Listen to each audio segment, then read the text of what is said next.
सिंधुदुर्ग किल्ला युनेस्को जागतिक वारसा स्थळ यादीत समाविष्ट झाल्याबद्दल मालवणात प्रशासन व शिवभक्तांच्या उपस्थित आनंदोत्सव साजरा करण्यात आला।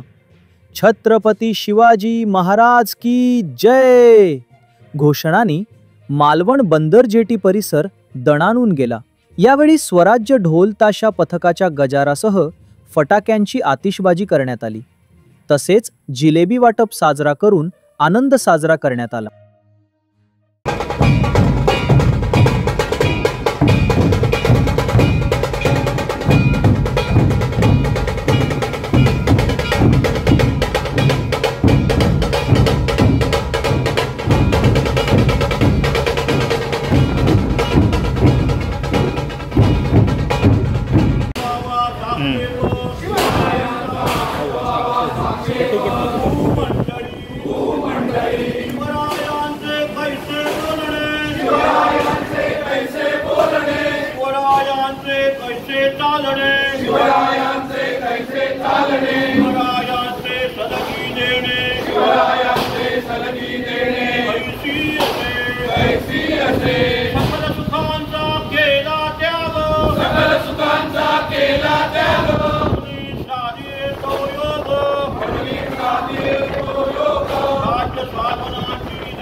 निश्चितच प्रशासनालाही प्रचंड आनंद आहे आणि त्याचबरोबर आपण इथे पाहतात सर्व सिंधुदुर्गवासीय ह्या घोषणेमुळे खुश आहेत।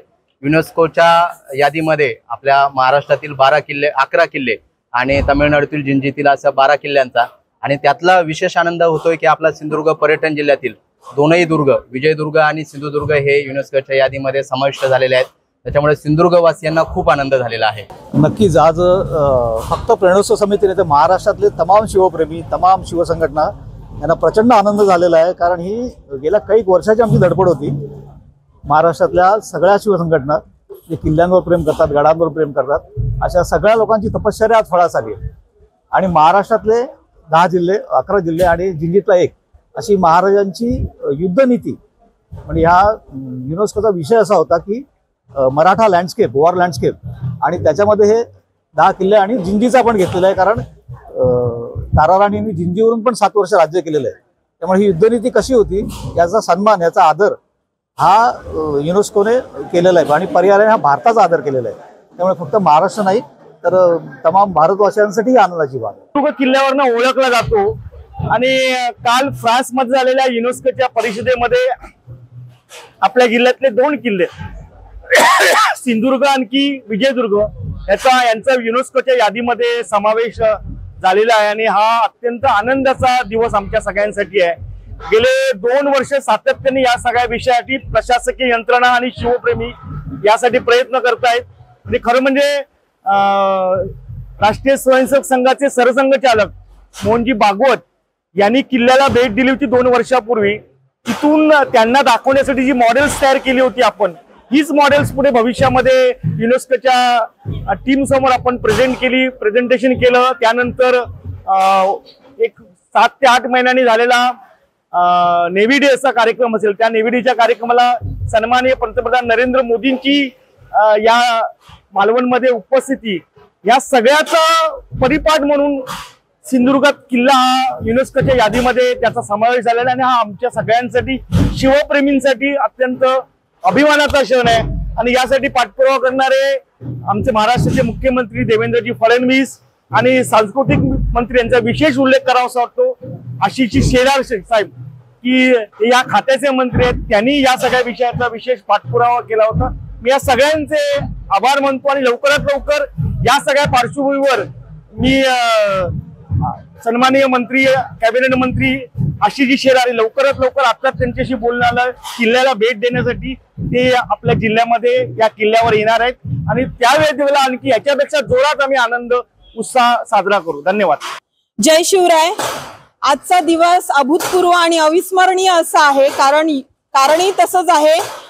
छत्रपतींच्या या राज्यात म्हटलं तरी हरकत नाही, कारण आपण बघतोय छत्रपती शिवरायांचं असं हेरिटेज म्हणजे 450 वर्ष असं होऊन गेलेलं वास्तू जे अगदी थाटात अरबी समुद्राच्या मधोमध आज अखंड उभा आहे आणि युनेस्कोच्या यादीत जे 12 किल्ले आहेत त्यापैकी एक किल्ला मालवणवासियांसाठी आज भावनिक म्हटलं तरी हरकत नाही, भावनिक असा क्षण आहे, कृतज्ञता व्यक्त करण्याचा क्षण आहे। तर या अनुषंगाने आज प्रशासनाने आनंद व्यक्त करण्यासाठी प्रशासन असो, राजकीय अराजकीय व्यापारी वर्ग अगदी सगळ्यांनी बहुसंख्य असा क्राऊड करून आज आपण किल्ले सिंधुदुर्ग इथे उभे आहोत आणि आज ढोल ताशाच्या गजरात हा आनंद व्यक्त झाला।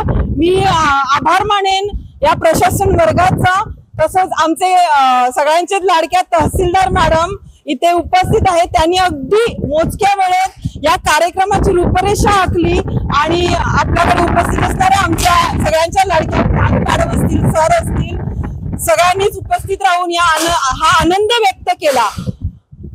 आज सगळे शिवप्रेमी आनंद गगनात मावेना असं झालेलं आहे आणि हाच आनंद अखंड राहू दे हे छत्रपती शिवरायांचरणी प्रार्थना आहे। समस्त पत्रकार बंधूंचे इथे आभार मानते।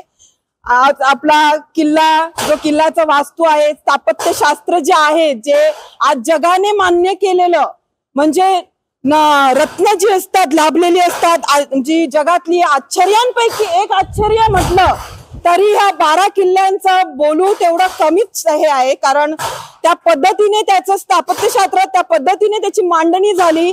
शिवरायांचे अगदी दूरदृष्टी विचार होते, ज्यांनी युद्ध कशी जिंकावी हे जगाने आज त्या युद्ध शास्त्राचा फॉलोअप घेतलेला आहे। असे आमचे छत्रपती शिवराय धर्मवीर संभाजीराजे यांना कोटी कोटी नमन। धन्यवाद।